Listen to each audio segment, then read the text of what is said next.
एक बार फिर से हम अपने महान परमेश्वर का हृदय से शुक्रगुजार हूँ कि उन्होंने मुझे एक नया जीवन, एक नया दिन के साथ प्रदान किया है और हम अपने सभी श्रोतागणों के लिए भी एक और धन्य दिन की आशा और कामना करते हैं। और आइए आज का सार्थक जीवन का 68वें भाग में हम प्रवेश करेंगे और जहाँ पर हम लोगों ने पिछले दिनों में सार्थक जीवन का 67वें भाग में हमने देखा था कि प्रभु यीशु मसीह कैसे एक विधवा के बेटे जो मर चुका था, परमेश्वर ने उसे किस प्रकार से अपनी आवाज के द्वारा उन्हें अपनी दया और करुणा का अनुग्रह में नया जीवन दिया।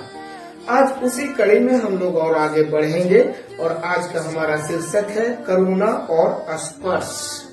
आज सार्थक जीवन का 68वें भाग में ए meaningful life part of 68 the boundless compass of Jesus. प्यारे भाई, हम यहाँ पर आज 4 ऐसे परिस्थितियों को हम मनन करेंगे। आइए हम इन भागों को मनन करने के लिए पहले हम मत्ती रचित सुसमाचार उसका 14 अध्याय और उसका 14 पद को पढ़ेंगे। मत्ती चैप्टर 14 वर्स 14। जब उसने निकलकर एक बड़ी भीड़ देखी तो उसे उन पर तरस आया और उसने उनके बीमारों को छूकर चंगा किया। And when Jesus went out, he saw a great multitude, and he was moved with compassion for them and healed their sick. May God bless us all as we read and hear this word. प्यारे भाई बहन, सच में जब हम इस भाग को मनन करते हैं, हम यहाँ पर देखते हैं कि प्रभु यीशु केवल भीड़ को नहीं देखते थे, वे उनके व्यक्तिगत दुख को भी महसूस करते थे। उनका तरस, जब कंपैशन निष्क्रिय नहीं था, वह चंगाई बनकर प्रकट हुआ। Meaningful living start when we don't just see a crowd but he feel the pain of the individual. Compassion is love in action. Next, करुणा जो अभाव को मिटाती है। Compassion that provides. इस भाग को हम मत्ती रचित सुसमाचार उसका 15 अध्याय और 32 पद में देखेंगे। मत्ती चैप्टर 15 वर्स 32। यीशु ने अपने चेलों को बुलाकर कहा, मुझे इस भीड़ पर तरस आता है क्योंकि वे 3 दिन से मेरे साथ हैं और उनके पास खाने को कुछ भी नहीं है। Now Jesus called his disciples to himself and said, I have compassion on the multitude because they have not continued with me 3 days, but he have nothing to eat. प्रभु यीशु मसीह के साथ जब लोग 3 दिन से उनके पीछे पीछे चल रहे थे, उनके पास खाना खत्म हो गया था, खाने पीने की सारी बातें समाप्त थी। प्रभु ने उनकी ओर देखा। प्यारे भाई बहन, आज हमारी और आपकी स्थिति की ओर भी इसी प्रकार से प्रभु देखते हैं। प्रभु हमारी आर्थिक जरूरतों को सिर्फ नहीं पूरा करते, बल्कि आत्मिक जरूरतों के साथ साथ हमारी भौतिक जरूरतों की अर्थात भूख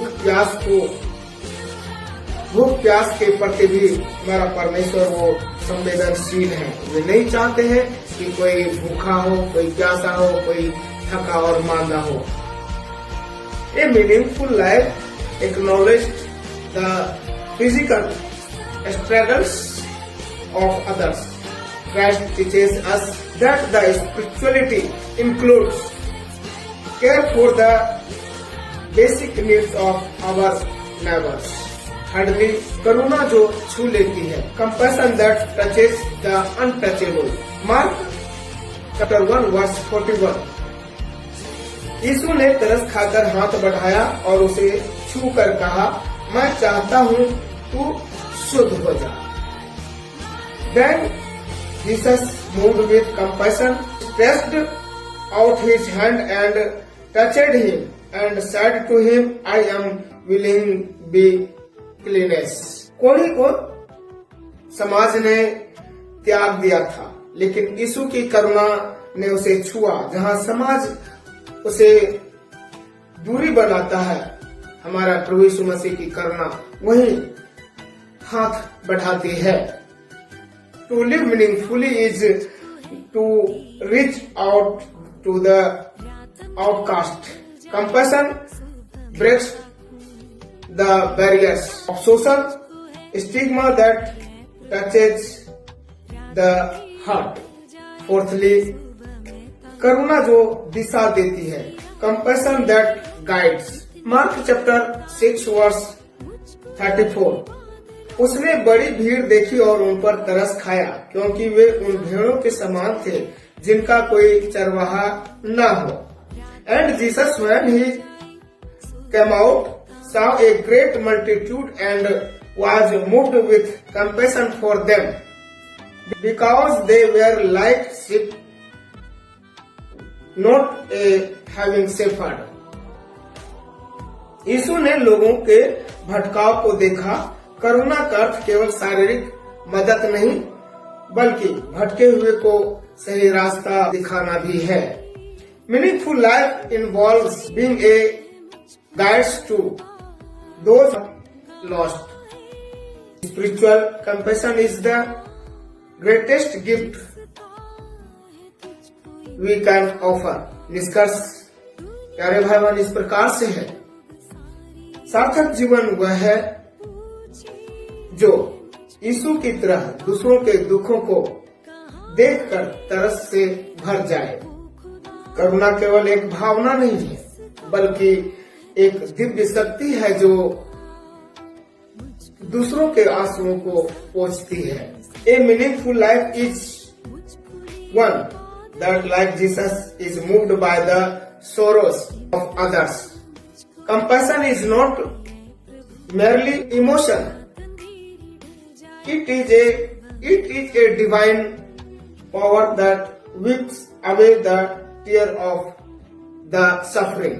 सार्थक जीवन के इस 68 पार्ट में आज हम सीखते हैं कि करुणा कुंजी है जो स्वर्ग के द्वार को खोलती है। आइए हम और आप सब मिलकर भी यीशु की तरह एक संवेदनशील जीवन बिताएं, दूसरों के प्रति संवेदनशील बने। प्यारे भाई बहन, सार्थक जीवन वही है जो दूसरों के दर्द को महसूस करे। जिस कोढ़ी को समाज ने बहिष्कार कर दिया था, जिस समाज ने उस कोढ़ी को अछूत समझकर त्याग दिया था, वहीं पर हम देखते हैं कि प्रभु यीशु मसीह की करुणा ने हाथ बढ़ाकर उसे छुआ। वो स्पर्श केवल चंगाई ही नहीं थी प्यारे भाई बहन, बल्कि एक टूटे हुए इंसान को फिर से अपनाने का वादा भी था। आज प्रभु आपसे और हमसे भी इसी प्रकार कह रहे हैं, मैं चाहता हूँ कि तुम शुद्ध और सार्थक बनो। क्या हम और आप अपना जीवन प्रभु के हाथों में सौंपने के लिए तैयार हैं? Dear brother and sister, a meaningful life is one that feels the pain of others. When society the leper is untouchable, Lord Jesus reached out his hand in compassion and touched him. That touch was not just a healing, it was a promise to restore a broken soul. Today the Lord is saying to you, I am willing be made whole. Are you ready to surrender our life into His hands? प्यारे भाई बहन, दुनिया जिसे ठुकराती है, प्रभु यीशु उसे छूकर अपनाते हैं। Whom the world rejected, Jesus touched and accepts. आइए हम एक छोटा सा प्रार्थना करें। हे प्रभु, आपके करुणामय स्पर्श के लिए मैं धन्यवाद देता हूँ। हे प्रभु, मुझे शुद्ध कर और मेरे जीवन को सार्थक बनने में मदद कीजिए। Lord, thank you for your compassion and touch it, cleanness me and make my life meaningful life. आमीन। Dear sister and brothers. If this message blessed you today, please like, follow and share it with others. Your support strengthens world ministry and help spread God's love further. Jai Masih, praise the Lord. God bless you all. Thank you. बिना करुणा का जीवन उस दिए के समान है जिसमें तेल ना हो। वह अस्तित्व में हो सकता है परंतु वह प्रकाश नहीं दे सकता। प्यारे भाई बहन, क्या हम उसी प्रकार से हैं? आइए एक बार फिर हम अपने आप को संपूर्ण रीति से उस महान परमेश्वर को सरेंडर करें। धन्यवाद। जय मसीह। परमेश्वर हम सबको आशीष से भर दे। Thank you.